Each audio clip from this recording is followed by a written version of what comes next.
नमस्कार. आज आपल्याला घटनेची निर्मिती या टॉपिकमधील तक्ते, फक्त तक्ते हा टॉपिक बघायचा आहे. लास्ट लेक्चरमध्ये आपण घटनेची निर्मिती हा टॉपिक कंप्लीट केलेला आहे आणि आज फक्त आपण तक्त्यांची चर्चा याच्यामध्ये करणार आहे.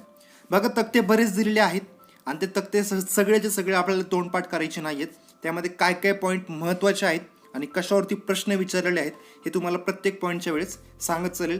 त्यानुसार ते पाठ करून ठेवा. बघा, पहिला तक्ता बघा जे पुढे जे सगळे तक्ते येणार आहेत त्या तक्त्यांमधला सर्वात महत्त्वाचा तक्ता कुठला असेल तर हाच पहिला तक्ता आहे. आणि याच्यावरती आत्तापर्यंत खूप वेळा प्रश्न विचारलेले आहेत. तुम्ही कुठलाही प्रश्नसंच काढा, त्या प्रश्नसंचांमध्ये तुम्हाला फक्त एका तक्त्यावरती खूप सारे प्रश्न दिसतील. आता एक एक पॉईंट बघा. इथं संविधान सभेची स्थापना कधी झाली होती? 1946ला. त्यावेळेस संविधान सभेची सदस्य संख्या किती ठरवली होती? 389. बघा, हा जो तक्ता आहे टॉपिकच्या शेवटी जरी दिलेला असला तर या तक्त्याचं विश्लेषण आपण यापूर्वी केलं होतं. त्याचा स्क्रीनशॉट मी इथं खाली ॲड केलेला आहे. 389 सदस्यांचं विश्लेषण जर पाहिलं तर ब्रिटिश भारताला किती दिलेले होते तर 292. प्रिन्सली स्टेट्स म्हणजेच त्यालाच काय म्हणतो आपण, संस्थानिकांना किती दिलेले होते? 93 सदस्य दिले होते. आणि चीफ कमिशनरांचे प्रांत किती होते? 4. आता या 3 पॉईंट जे आहेत यांचंच विश्लेषण मी खाली केलेलं आहे. बघा, आता इथं 4 जे सांगितलेले चीफ कमिशनरांचे प्रांत किती आहेत? 4 ते कोणते आहेत? मग दिल्ली, अजमेर, कुर्ग, बलुचिस्तान हे 4 होते. या 4 पैकी बलुचिस्तान जो होता तो फाळणीनंतर कुठे गेला होता? पाकिस्तानमध्ये गेला होता. याच्यानंतर 292चं विश्लेषण जर बघितलं, ब्रिटिश प्रांतासाठी 292 सदस्य होते. 292 पैकी 226 सदस्य कुठे आले होते? भारतात.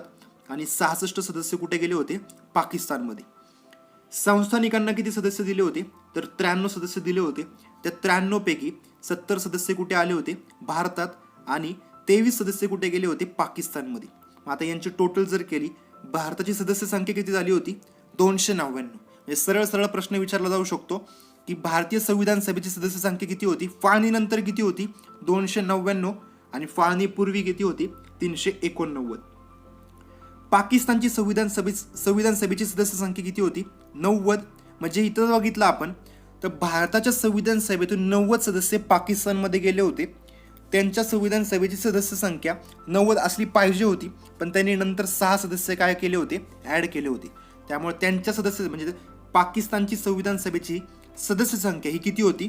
96 इतकी होती. बघा, हा पॉईंट आपण लास्ट लेक्चरमध्येच पाहिला होता. दुसरा तक्ता बघा. आता 296 जागांवरती निवडणुका झाल्या होत्या 1946ला. तर 296 जागांवरती पक्षनिहाय त्या ठिकाणी किती जागा भेटल्या होत्या त्याचा तक्ता दिलेला आहे इथं. त्याच्यामध्ये सर्वात मोठा पक्ष कुठला ठरला होता तर काँग्रेस ठरला होता. काँग्रेसला किती जागा भेटल्या होत्या? 208. त्याच्यानंतर दुसरा मोठा पक्ष कुठला होता तर मुस्लिम लीग, 73 जागा भेटल्या होत्या. आणि अपक्ष किती होते? अपक्ष 8 होते. आता हे जे मधले 7 जण आहेत या 7ही पक्षांना किती जागा भेटल्या होत्या? प्रत्येक पक्षाला एक जागा भेटली होती. आता या पक्षांचा सिक्वेन्स पाठ करताना बघा, मला तरी हा सिक्वेन्स पाठ करताना लक्षात ठेवताना सोपा वाटतो आणि मी पाठ करताना पण याच सिक्वेन्सने पाठ केलेले. ते 7 पक्ष कुठले आहेत? एक बघा.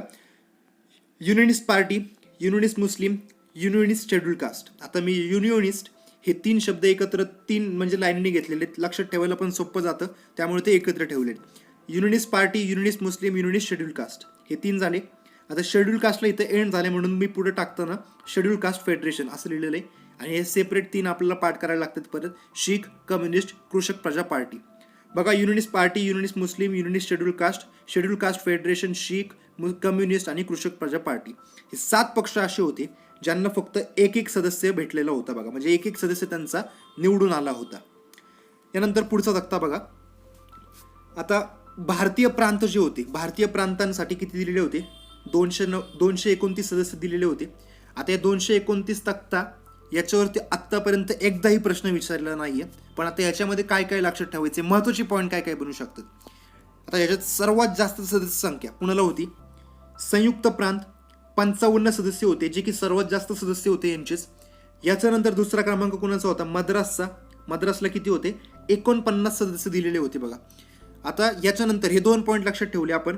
युनायटेड प्रोव्हिन्स म्हणजे संयुक्त प्रांत 55, मद्रासला 49 आणि बॉम्बे म्हणजे महाराष्ट्राचं जे काय क्षेत्र आहे त्यावेळेस स्वतःला बॉम्बे म्हटलं आपण, ते बॉम्बे प्रांतासाठी किती होते ते 21. हे 3 पॉईंट तरी लक्षात ठेवा बघा.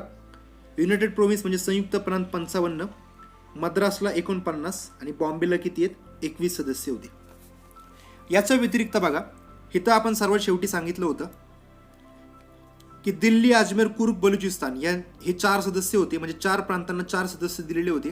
यांच्यातला एक सदस्य कुठे गेला होता पाकिस्तानमध्ये. तो एक गेलेला कुठला होता तर बलुचिस्तान.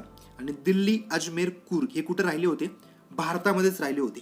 आणि त्यांचंच त्या ठिकाणी बघा खाली सर्वात शेवटी दिलेले 10वा क्रमांक दिल्ली 1, अजमेर 1 आणि कुर्ग 1 हे 3 सदस्य म्हणजे 3 प्रांतांना एक सदस्य दिलेला होता.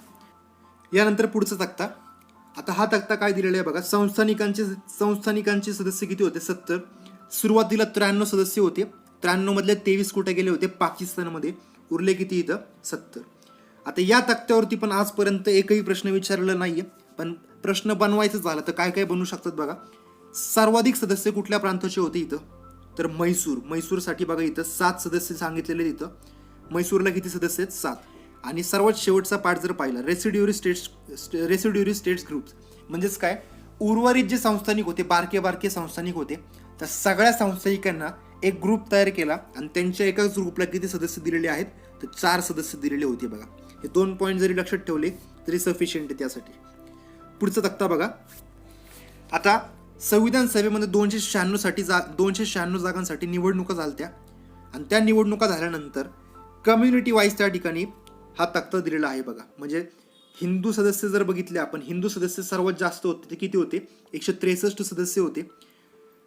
काँग्रेसचे निवडून किती आले होते 208 सदस्य काँग्रेसचे निवडून आले होते. आणि त्यापैकी जर बघितलं आपण इथं हिंदूचे किती होते 163. म्हणजे काँग्रेसमधल्या 208 सदस्यांपैकी जास्तीत जास्त काय असणार आहे त्या ठिकाणी हिंदू सदस्य असणार आहेत. मुस्लिम सदस्य किती होते तर 80 सदस्य होते. आता मुस्लिम लीगचे सदस्य किती होते. मुस्लिम लीग हा जो पक्ष होता त्या पक्षाचे सदस्य किती होते तर 73 सदस्य निवडून आले होते. आणि 73 आणि पूर्ण संविधान सभेमध्ये मुस्लिम सदस्य किती होते तर 80. बघा इथं आपण एक अंदाज जर काढला, या 80 मध्ये 73 सदस्य कुणाचे असणार आहेत मुस्लिम लीगचे असतील.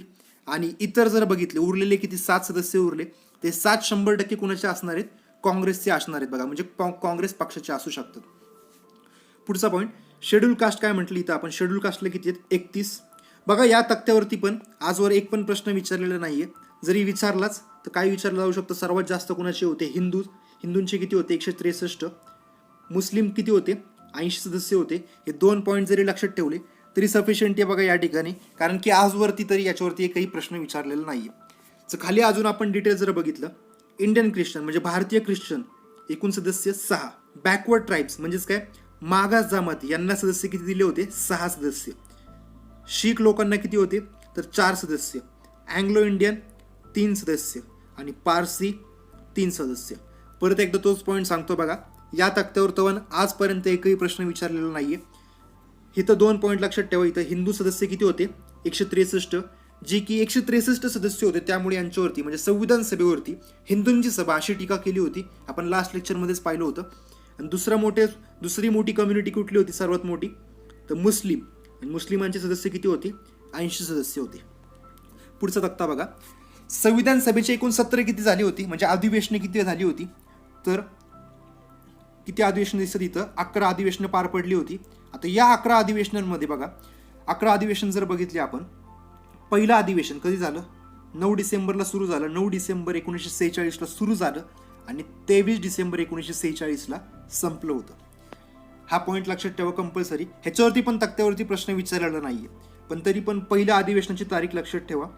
शेवटचं अधिवेशन कधी बोलवलं 14 नोव्हेंबर 1949ला बोलवलं होतं आणि ते संपलं कधी 26 नोव्हेंबर 1949ला संपलं होतं. पहिलं लक्षात ठेवायचे, शेवटचं लक्षात ठेवायचे. याच्या पलीकडे अजून 3 पॉईंट काय तयार होऊ शकतात बघा. सर्वात छोटं अधिवेशन कुठलं होतं तर 6वं अधिवेशन जे होतं ते सर्वात छोटं अधिवेशन होतं. ते एकच दिवसाचं होतं 27 जानेवारी 1948. एकच दिवसाचं झालं.